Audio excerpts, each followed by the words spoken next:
And we're back now in Markets Unusual today. We're beefing things up, and Gary Alfonso weighs in with insights on the red meat market. Gary, always a pleasure. Hi. Yeah, we're talking beef today, and the first thing I did is just like we did on social media the other day. I went to the Business Day JSE Markets page and said, we're talking about beef today. Mm-hmm.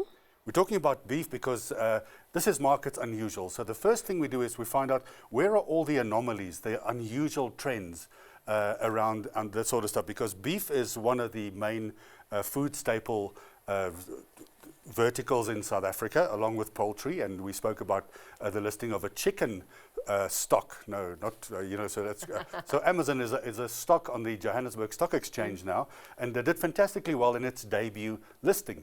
However, so when you look at the JSE Markets page, the interesting thing is in the food and beverage section, there isn't one company that is listed as a beef producer.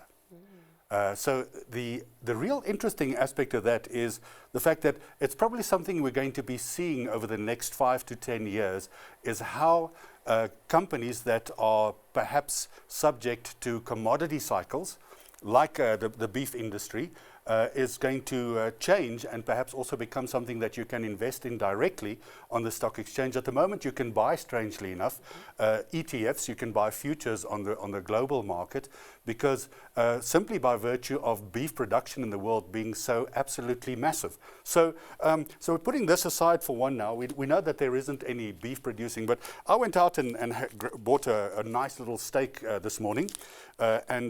So the steak prices or beef prices are sitting at around about 120 to 180, 190 rand per kilos. So when you convert that back to US dollars, it's pretty much back in where the global beef number is, about 4.5 US dollars per kilo. So South Africa very consistent. But when you look at some of the beef producing countries in the world, the real big producers in the world are countries like Brazil, the USA, and in Brazil, for instance, they produce more than 3 million tons of beef per annum.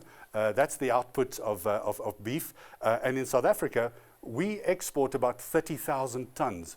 And so the difference being that in the US, some of the biggest companies listed on the US or in the meat industries, in the food industries, are companies like Cargill in Kansas in the USA, which has $165 million that they produce annually.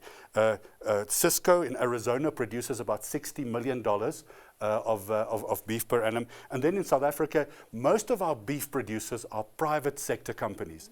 They're like Karen Beef, which has a great big stock farm, or beef stock farm, cattle near Heidelberg, and it has about 175,000 heads of cattle there at any given time.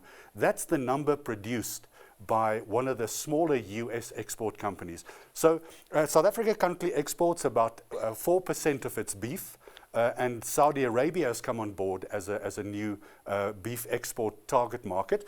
And so one of the great benefits now is the fact that we have the possibility, because of geopolitical issues, and also with BRICS countries being Brazil and Argentina, massive beef export countries, to China, which are also in BRICS.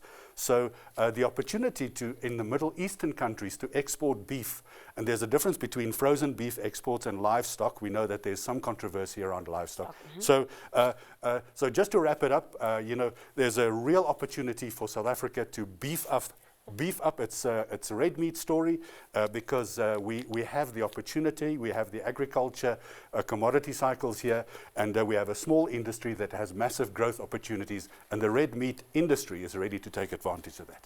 Well, Gary, that steak sure does look good, and of course looking forward to you bringing some steak for us here in the newsroom. That was Gary Alfonso with Markets Unusual.